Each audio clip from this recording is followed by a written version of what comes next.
Yeah. So is yours not then? No. Yeah.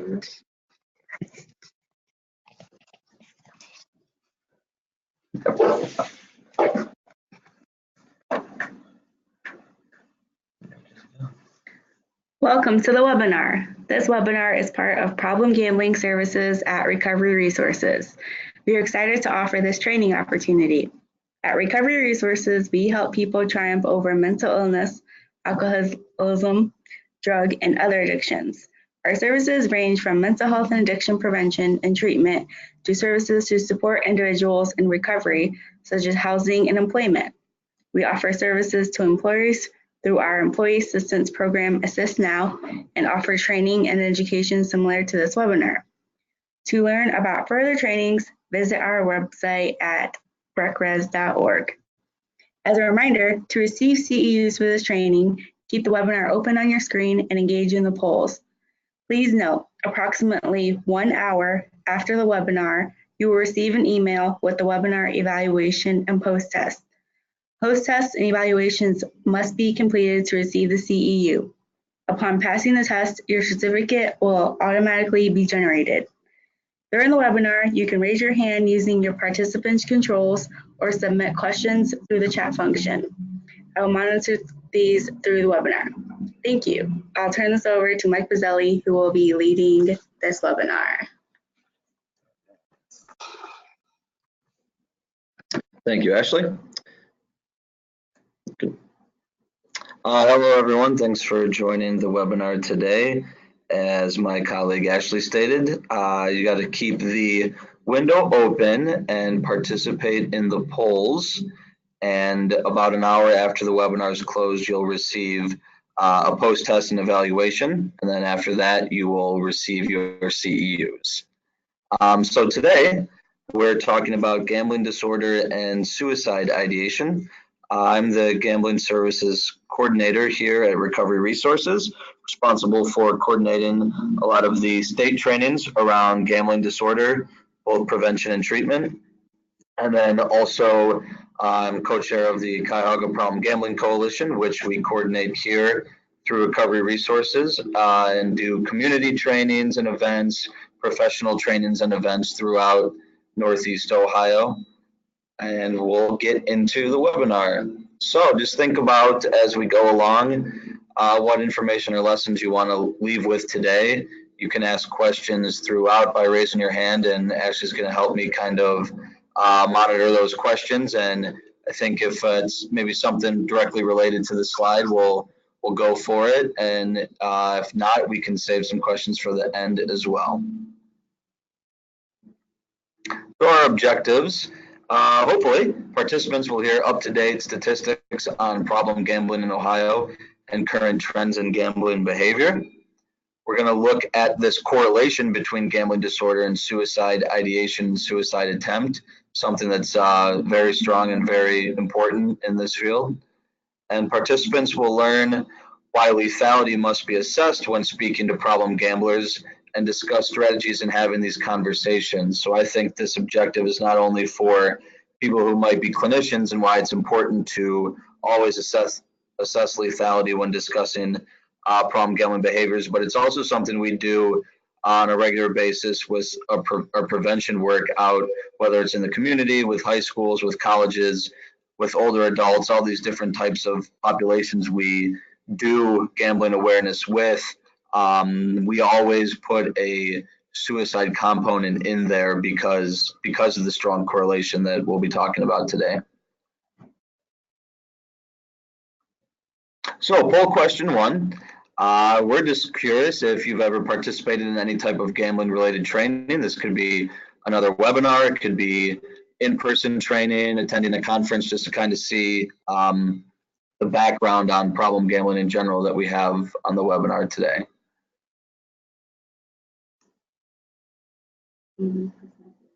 All right, looks like the majority of people have done some problem gambling training before, so that's great. We're going to do just a very brief background for those that have not. So we certainly live in a gambling culture today. You've heard on the news a lot of gambling expansions going on throughout the country, with some states developing more ways to gamble online. We have the Supreme Court ruling overturning sports gambling, overturning the federal sports gambling ban, so allowing states to pass legislation for sports gambling. A lot of states are increasing the number of casinos they have, so we have a big expansion currently going on. But gambling is no longer compartmentalized, so we don't have to go too far back into history when only certain types of people gambled. They also only gambled at certain times in certain places, so that's no longer the case. We have a big, big increase in availability. So in Ohio alone, we have many legal forms of gambling, from casino-style gambling to bingo to slot machines to daily fantasy sports, possibly traditional sports wagering soon. We have horse races. We have multiple legal forms. Of course, all the different lottery forms, scratch-offs, Mega Millions, multi-state lotteries, pretty much any form you can imagine. We also have an accessibility throughout the nation. So 48 states have some form of legalized gambling. Over 30 states have casinos. So this is greatly expanding from just maybe 40 years ago, where really only this type of gambling was done in places like Atlantic City, New Jersey, and Las Vegas, Nevada. And then technology, so being able to do all these different types of gambling, whether it's sports gambling, wanting to play cards like poker or blackjack, or different types of machine gaming, all that can be done now on your laptop, on your smartphone. So it's really at our fingertips. And then it's acceptable, right? It's a different acceptability as opposed to other forms of behaviors that can become addictive. So religious groups, charities, fundraisers, schools all use type of gambling activities as fundraisers, whether it's Monte Carlo nights, casino nights, different types of raffles. I was at a church fair just a couple weeks ago that had a casino, but also had a kids casino, it was called, in a tent next to the adult casino. So, just a great acceptability and normalization of gambling. And I'll talk about that a little bit, what that early inundation does to greater problem severity later in life. It's about 6 to 8 million Americans that meet criteria for disordered gambling or gambling addiction. Another 12 to 15 million are starting to have some sorts of life consequences due to their gambling. So I think that's a pretty large number there. You're looking at over 20 million altogether, and a lot of co-occurring issues. So you can see those, and these will be mentioned again later, but co-occurring substance use and comorbid mental health, all very prevalent with gambling disorder. And then, of course, at the bottom there with the asterisk is a 20% suicide attempt, which is our topic today. Briefly, some new Ohio data that just came out last year. Little more than 10% of Ohio adults have some level of risk for problem gambling. This was a large survey done with Ohio Mental Health and Addiction Services. Over 24,000 surveys were collected, so this is a large survey. You can see the great numbers of people at low risk and moderate risk, and then also a large number, over 76,000 at high risk, or what we could label as probable disordered gamblers. So again, I think that's a much larger number than people might initially think. And then so all told, for any level of risk for problem gambling in Ohio, you're looking at just shy of 1 million people, and this is double since when the study was first completed in 2012. We were closer to 500,000 or 5%. So we're a little over 10% now of Ohio adults at some level of risk for problem gambling. And there's a community toolkit down there at the bottom, beforeyoubet.org. That's a statewide campaign, Get Set Before You Bet, that has a lot of great tools for you, for the community, for your organization. So check that out. We're definitely a gambling state.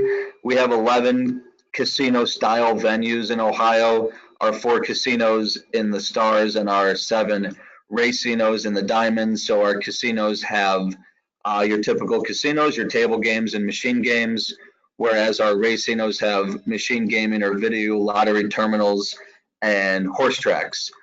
So this is all, these all popped up in 2012 and 2013. So we went from 0 casino style gaming to 11 venues within about 2 years. So a big boom, and Ohio is definitely a gambling state these days, with also our vast number of lottery games we can play, daily fantasy sports, and again, possibly traditional sports gambling in the future. So what is gambling? Gambling's risking something of value at an event that is determined mostly by chance. Problem gambling. Gambling's a problem when it disrupts or damages a number of areas or aspects of your life. So mental or physical health, emotional, social, or spiritual health, work, school, or other activities, and then problems with relationships, problems and damages to finances, and problems and damages to your reputation. So if gambling behaviors are causing, disruption or damages to these aspects of life, then that gambling behavior is most likely a problem. You won't see amount of money spent or how often someone gambles as a criteria or a determination for problem gambling. So frequency or amount of money spent doesn't necessarily mean that someone is a problem gambler. But if someone's gambling very often and very large amounts of money, those could be flags of severity and certainly something that would be assessed and discussed, but they are not really determinants that someone is having a problem. Here's some other warning signs that you might notice in someone. Spending more money or time than intended, exaggerating wins and understating losses, lying about their frequency or amount spent, or trying to hide their frequency or amount spent, trying to hide where they are, where they were, replacing other hobbies and activities that were once of interest. So I think you're probably seeing a lot of warning signs for other substance use as well. Not having money for necessities, so using money to gamble instead of food, shelter, rent. I'm guessing this slide is from one of our college programs, needing books. But yeah, hey, if you're in college and you need books and you're using your money to gamble, that would be a warning sign. Needing to borrow from friends and family, others, pawning and selling items. So a lot of warning signs that, again, would overlap with other substance use disorders. Predictors of problem gambling. So some things that may predict future problems. So an early big win. So winning a large sum of money for you early in your gambling career is most notably the largest predictor. And then also going right with that would be early inundation. So we know with any type of risky behavior, substance, that the earlier onset in life correlates with greater problem severity later in life. Gambling type. So if someone uses electronic gaming machines, are considered to be a little more risky than table games because of the speed at which they're played. I think there's also a lot of misinformation around how gambling machines work, and that can play into people playing at riskier levels. Availability of opportunities, geographic location to opportunities, family history, and this is family history with gambling, but also a family history with any substance or addiction. Cultural and community acceptance and attitudes. So if your culture, if your community, accepts gambling as something normal, accepts it as a typical behavior that's done often, that attitude may increase gambling behaviors. So again, kind of thinking something like having kid casinos at events and things like that, casino nights at after proms for high schools. All these types of things may play into just creating a normalization of gambling behavior. Gambling fallacies, so these are superstitions or false beliefs. Certain numbers or colors increase my chances of winning. If I've been on a losing streak, I just need to keep playing and keep playing because eventually that's going to turn into winning and I'll be able to win my money back. playing on certain dates that are special to me. Certain days of the week, machines pay out more or pay out less. So there's a lot of superstitions. There's a lot of misinformation when it comes to not only how games are played, but payout systems and different things like that. So believing in those types of things can certainly lead to a loss of a lot of finances if you're basing your gambling off of that. And then co-occurring alcohol and other drug use can exacerbate gambling behaviors and problem gambling behaviors. Here's a criteria.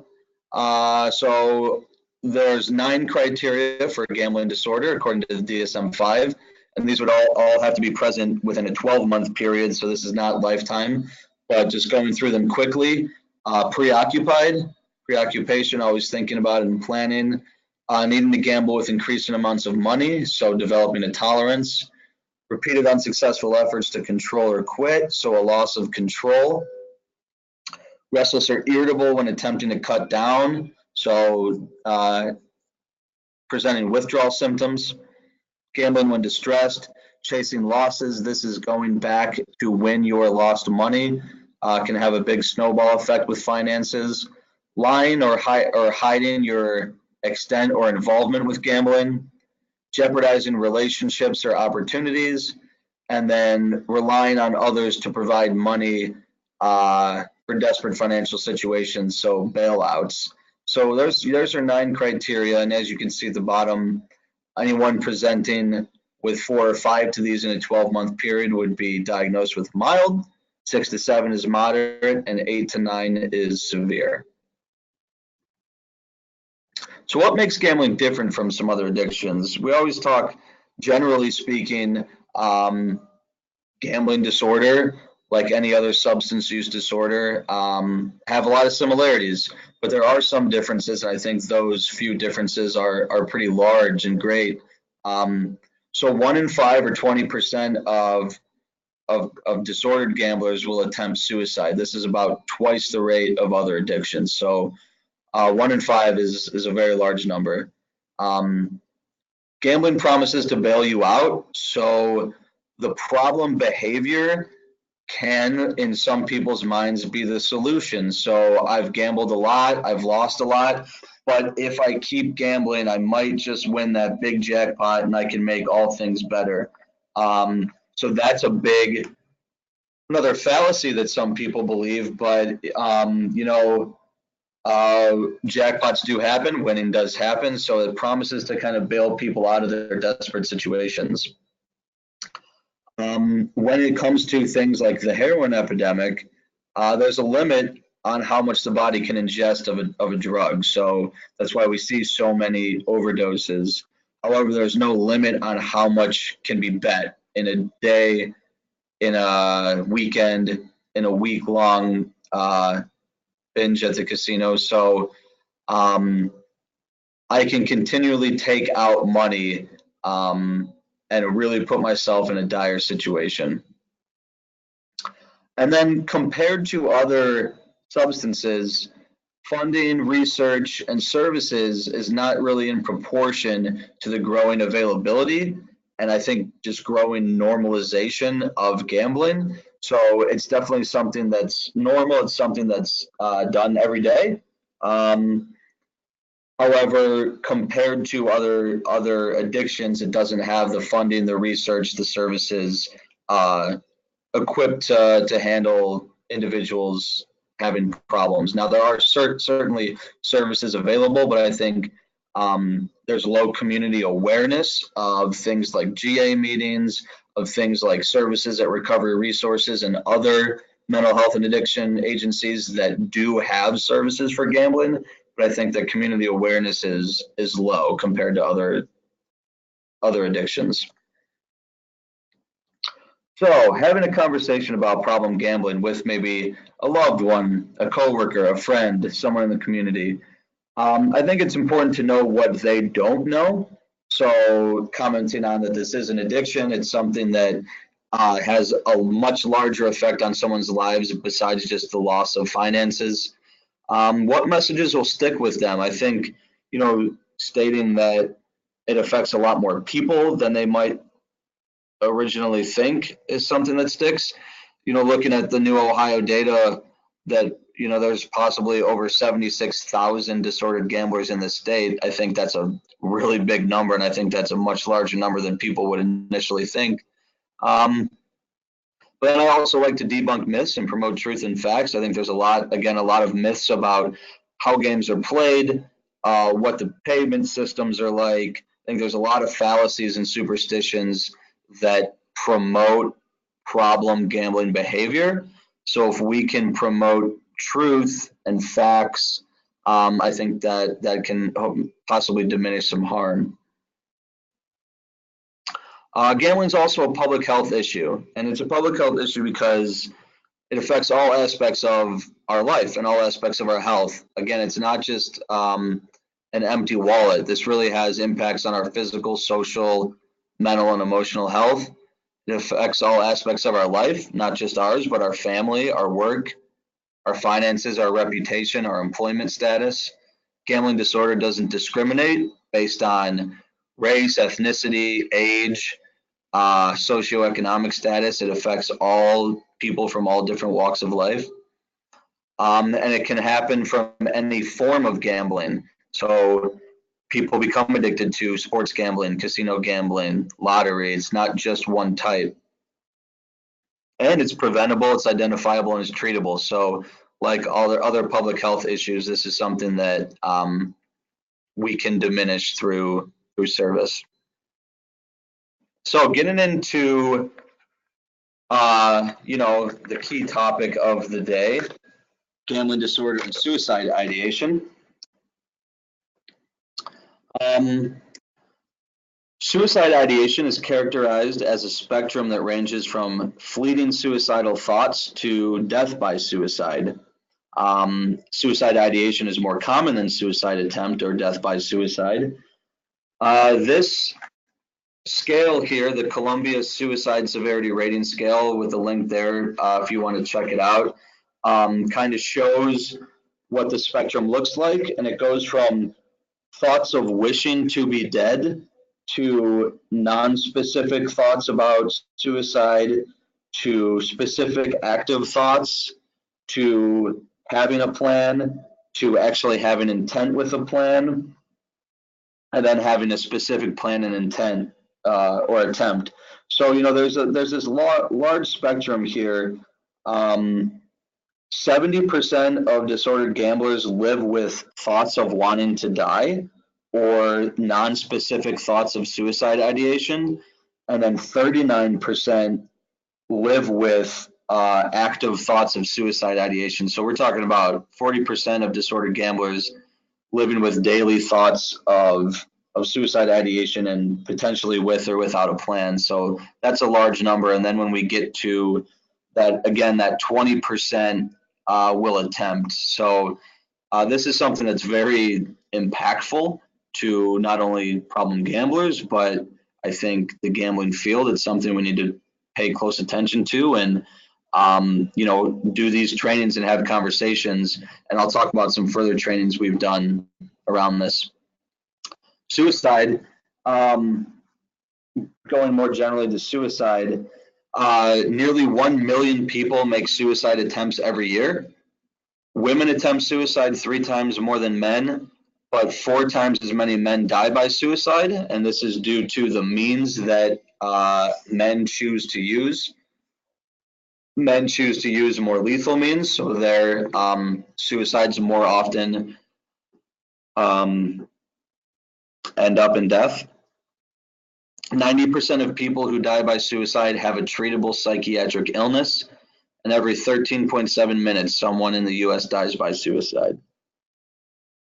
Looking at some correlations with mental health and substance use, 1 in 3 people who die by suicide are found to be currently under the influence, and depression is present in at least 50% of all suicides. So again, we see a big overlap because over 50% of disordered gamblers live with depression. And then if we look at depression is present in 50% of suicides, we have a big correlation here. So I think, again, when we go out into the community and we're talking about gambling, we also talk about suicide and depression. When someone is in the community talking about depression, they should be talking about suicide and maybe mention gambling. So these are things that really have a large crossover and should be discussed congruently. I don't want to read this big paragraph here, but what it basically states is that 5% of the general public lives with depression, while 50 to 70% of problem gamblers suffer with depression. There's a couple explanations for this. Depression may occur first, and gambling is the coping mechanism, or maybe gambling leads to depression with the development of debt and lies, loss of relationships, loss of employment, or depression and gambling can arise together as a result of trauma.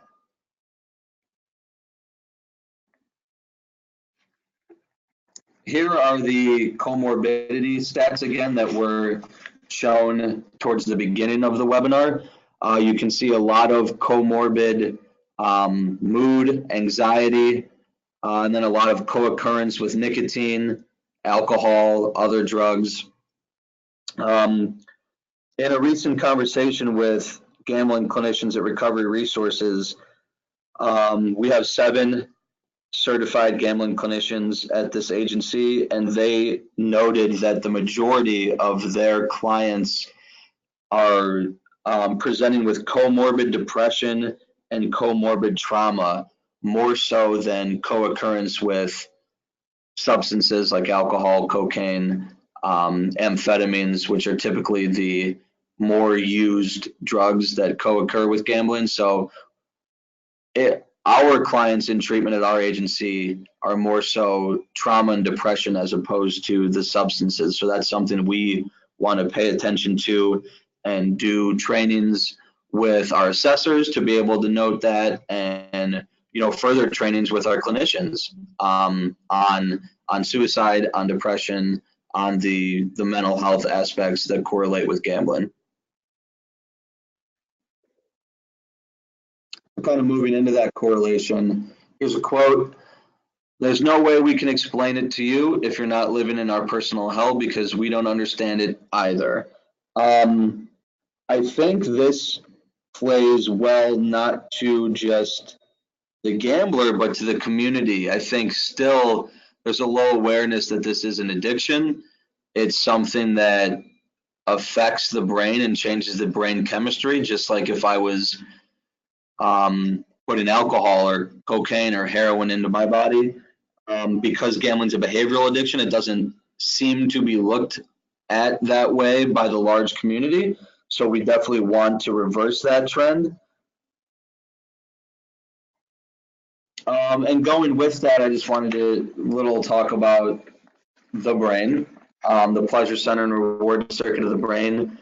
These are the same parts of the brain that are affected by substances that we ingest or inject. You have the reward center of the brain, or the pleasure circuit, which is the midbrain, also known as the mammal brain. So this is in addiction. This overrides our prefrontal cortex, which is our reason, our rationality, our risk reward. So the amygdala regulates our emotions. The nucleus accumbens controls our release of dopamine, or our pleasure chemical, and the hippocampus stores memories of satisfaction, memories of wanting or needing to do something again, creates our conditioned response and cravings. And I was recently at a training with Dr. Chris Toole from the University of Cincinnati, who talked about this reward center being the mammal brain, and that this is our fighting for survival. So oftentimes, gambling addicts are said to lie, cheat, and steal. And he went into a nice portion of describing addiction, saying that if any one of us, on this webinar was withheld with water for 3 days, or we were withheld from food for 3 weeks, any of us would lie, cheat, and steal as well, because this part of our brain is telling us that we need something. So I think we understand that with the substances, but people aren't yet aware that the brain has that same effect with gambling as well.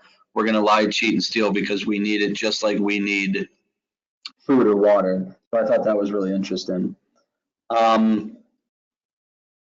What a disordered gambler is going through. So when we're thinking about, why there is this high correlation with suicide, panic, worry, bankruptcy, insomnia, domestic violence, abuse, being fired, unemployment, grief, divorce, no one trusts me, so damages to my reputation. There's no way out. How will I pay all this back? I'm alone. Guilt, sorrow, remorse, hospitalizations and ER visits, shame, financial devastation. I think just take one minute and imagine living all day, every day with just one of these emotions or feelings. And now think about living all day, every day with 3 of these or 5 of these, right? These are pretty strong words. These are pretty strong emotions and feelings that someone goes through. So if a disordered gambler is living with all these thoughts and these feelings all day, every day, what's that going to do to someone? I think addiction is almost getting downplayed today in society. We see it a lot in movies and TV. We hear about it on the news, and I think that almost makes some people numb to it. But then also the way we throw the word addiction around, I'm addicted to chocolate, I'm addicted to potato chips, I'm addicted to whatever, sitting on the beach. I just love it so much. When someone does struggle with an addiction, we almost don't take it as drastically as sometimes we should. And again, looking at these emotions, these feelings that people deal with, but what a disordered gambler goes through on a daily basis, this remorse, sorrow, shame, guilt, there's no way out. That's what is going to play into the suicide ideation and that high rate of attempt.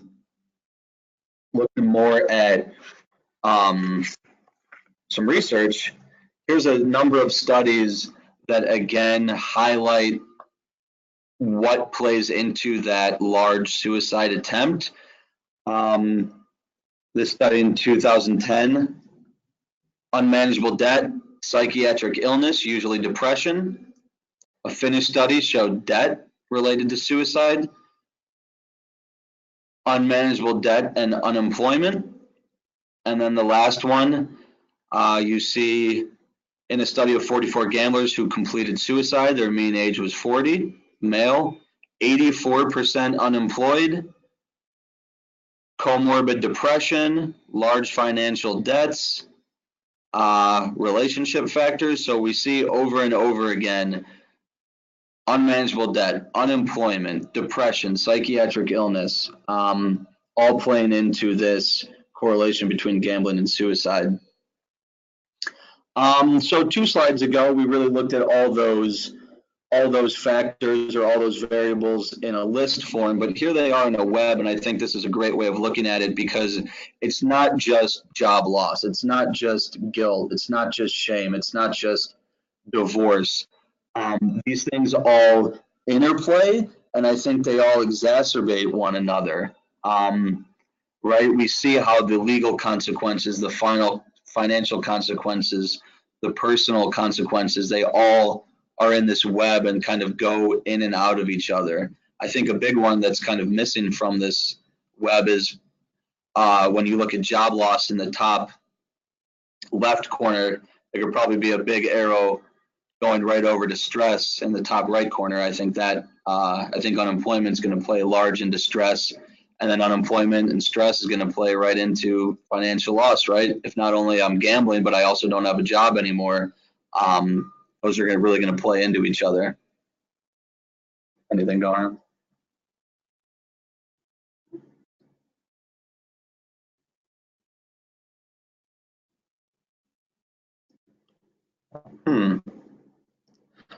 Okay, I'm getting some questions in here. We'll save some of these for the end, but thank you very much. These are two good questions. I'll definitely touch on them at the end. Here's another quote. I'm sitting here trying to figure out how to tell my husband that once again, we have a major credit card bill on the way. I swore to him that I would never happen again. I believed my vow, especially when I saw how hard he had to work to pay off that last debt I ran up. How can I tell him I've done it again? I think this is a real common occurrence through the problem gamblers I've spoken with.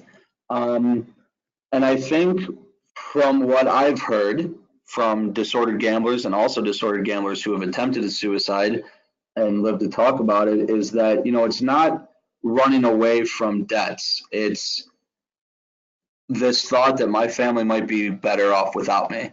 I think this quote hits that well by saying, I rack up a huge debt. I saw how hard my husband had to work to make up that debt, and now I've done it again. What that shows is, money can be made up, right? It's not easy, but debts can be paid, money can be restored. It's the loss of faith, trust, relationships, and having to have the relatives repay and repay and repay. So I think, again, a big thought is that they'd be better off without me. It's not running away from the debts as opposed to I got to stop. I can't stop, so I need to stop racking up these debts because my family has to pay them back. So these are hard conversations to have, right? Not only just about addiction, but suicide. It's a hard conversation to have. So how do we have that? What gets in the way of asking about suicide? Certainly comfort. It's not something that's talked about often.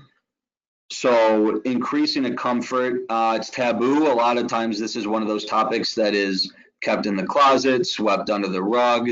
We don't talk about it. We don't discuss it. An experience level. If this is something that you haven't experienced, it can be difficult gaining experience, right? Maybe it's not my place. They'll come to me if they need it. Not wanting to say the wrong thing and possibly make things worse is a big barrier. Maybe I can't recognize the warning signs, or maybe the person in need is doing a really good job of hiding the warning signs. So I think there's a lot of things that get in the way of asking about suicide. I mentioned earlier that we're focusing more trainings in this area. Over the winter, we did a training for the Ohio Problem Gambling Helpline phone operators to give them more comfort, more experience, more skill in being able to have these conversations, because they're that frontline defense. They're the ones answering the phone when someone calls. And again, because of this high correlation, this high suicide attempt rate, every one of those phone calls, there has to be a lethality assessment. Every person has to be asked about suicide. Are they thinking about it? Do they have a plan? So building comfort, building experience, building skills, and being able to have those conversations is something we're focusing on a lot with phone operators, clinicians, and people who go out into the community. Why do we have to ask about suicide? Well, lethality. It's correlated highly with mental health and gambling. We need to decrease stigma. We need to make it okay to have these conversations. So the more and more we do it, the more and more we talk about it, the less bias, the less stigma. And if we do that, if we decrease stigma around it, we're going to increase help-seeking behaviors. People are going to be comfortable talking to a family member or a friend about it. They're going to be comfortable going to a mental health or addiction professional and talking about it. And then, we're going to be able to save lives. Not that it's just a quick, easy 1, 2, 3, like I just made it seem, but if we're able to do this, we can save lives. Got a second poll question here. Trying to figure out if anybody works with young adults. This could be in prevention, treatment, education, volunteering. Certainly the young adults, high schools, college age are or an at-risk population, not just for gambling addiction, but also for suicide attempts. So curious if anybody works with that population.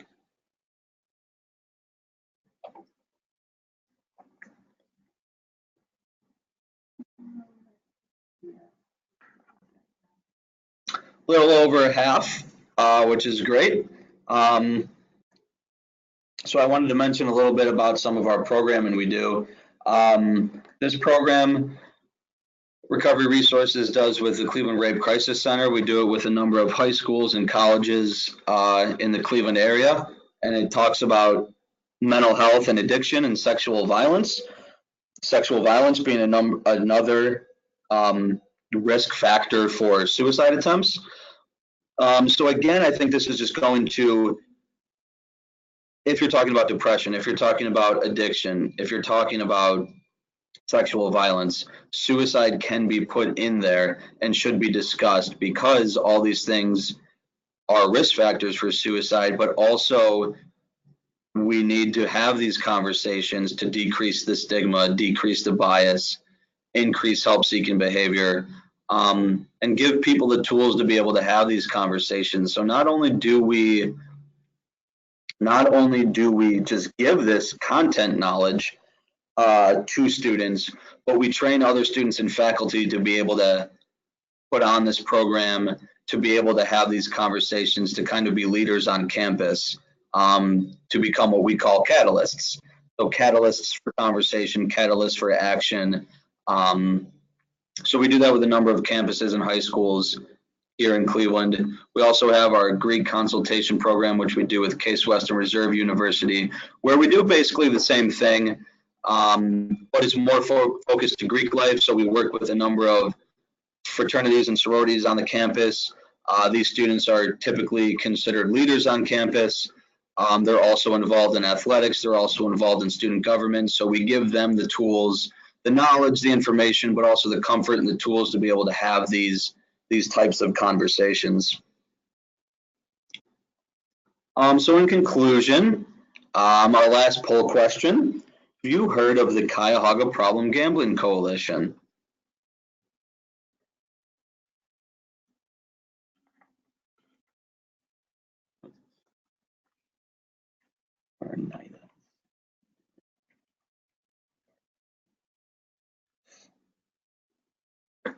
Um, 29% no. 30% no, which is a 70% yes. Awesome, great. 70% of people have heard of our coalition. That's fantastic. I think I mentioned it in the first slide, so I guess that's kind of cheating. But so the Cuyahoga Problem Gambling Coalition started in 2014. We run it out of Recovery Resources here in Cleveland, but we have people from all over Northeast Ohio represented in our coalition. We do a lot of community advocacy, professional trainings, community trainings and events. We put on the Ohio Problem Gambling Helpline training, increasing the phone operators' comfort and skill in having conversations around suicide and gambling. So it's just something to be aware of, that it's a group. So if you're in the Cleveland area or Northeast Ohio, our meetings are bi-monthly, so they're only 6 a year. We also, in these meetings, usually do a training. So we offer some CEUs. So it's a great organization to get involved in. Email me if you want to learn more, come to a meeting, or if maybe you just want to be on an email list to get invitations to our events and different things like that. Let me know. We usually end with rules for responsible gambling. Treat money, one, as bonus. Expect to lose, plan ahead, set a dollar limit and stick to it, set a time limit and stick to it, be prepared to lose. Make it a private rule not to gamble on credit, so try not to borrow money to gamble, try not to visit the ATM while you're gambling. Create balance in your life. Gambling shouldn't interfere with or substitute friends, family, other worthwhile activities. Avoid chasing lost money, and don't gamble as a way to cope with emotional or physical pain. Seek help. There is help available. Recovery Resources has individual, group, and family counseling for problem gambling. There's a number of other agencies in the state as well.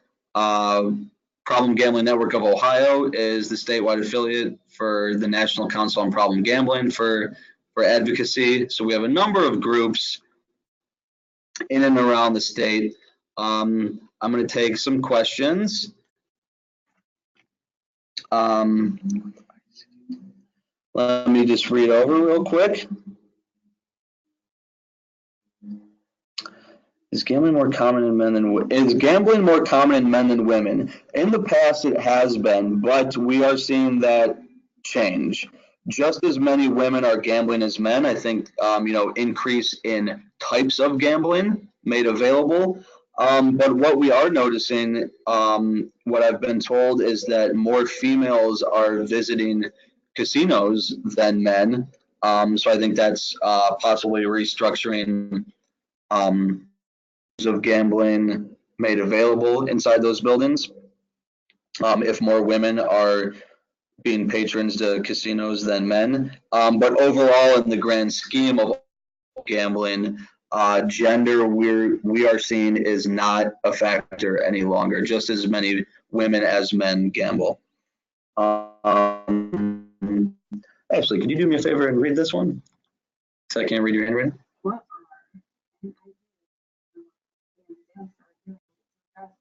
Problem gambling in regards to comorbidity. So what are institutions, agencies like SAMHSA doing in regards to addressing comorbidity? Well, I see a lot of toolkits from SAMHSA focusing on loved ones, whether it's financial tools for loved ones, budgeting. There's a lot of research right now in comorbidity.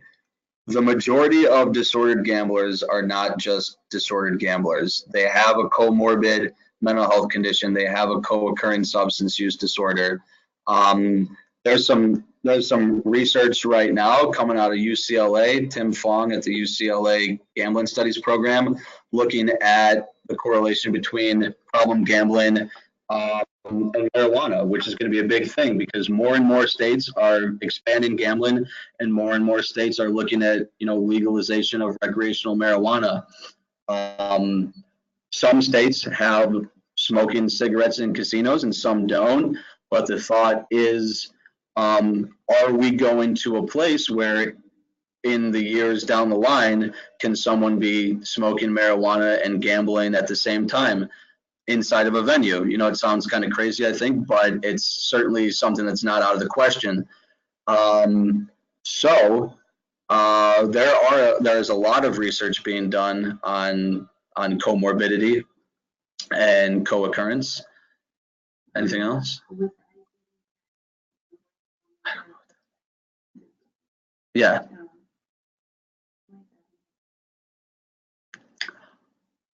Yeah, so changes to behavioral health, Medicaid.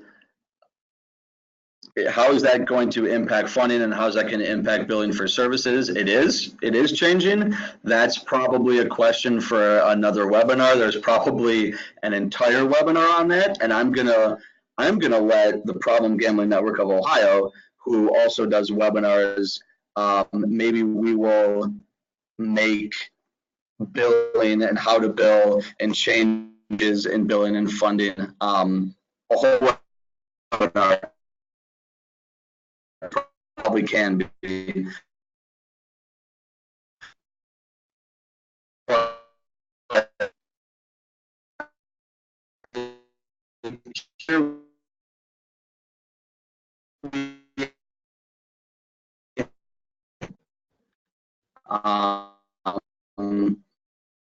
Changes to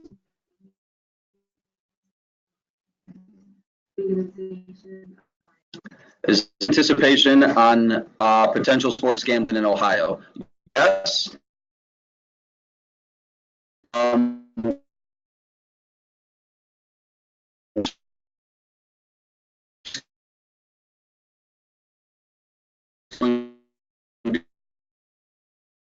already have it, or Pennsylvania do something we need to pay attention to, because those are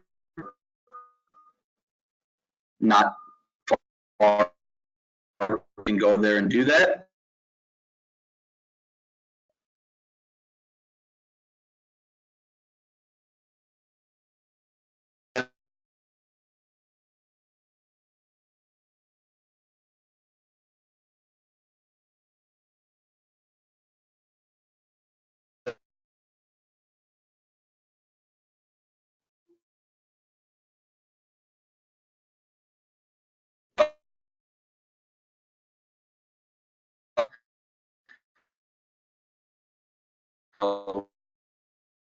Definitely will consider.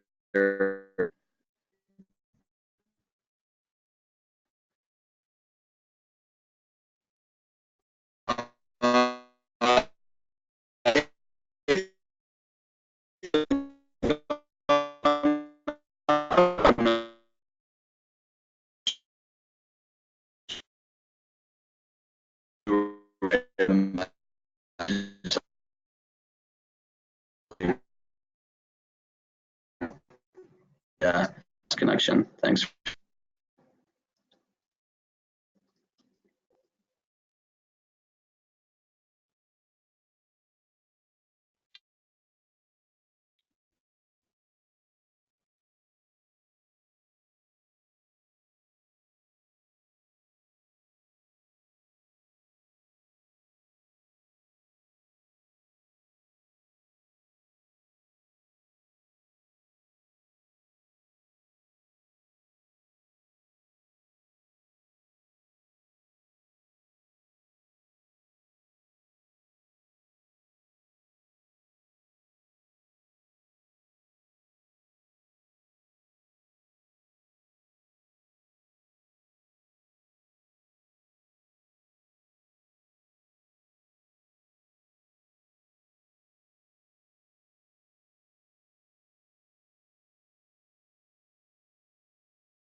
And watch and receive CEUs as well.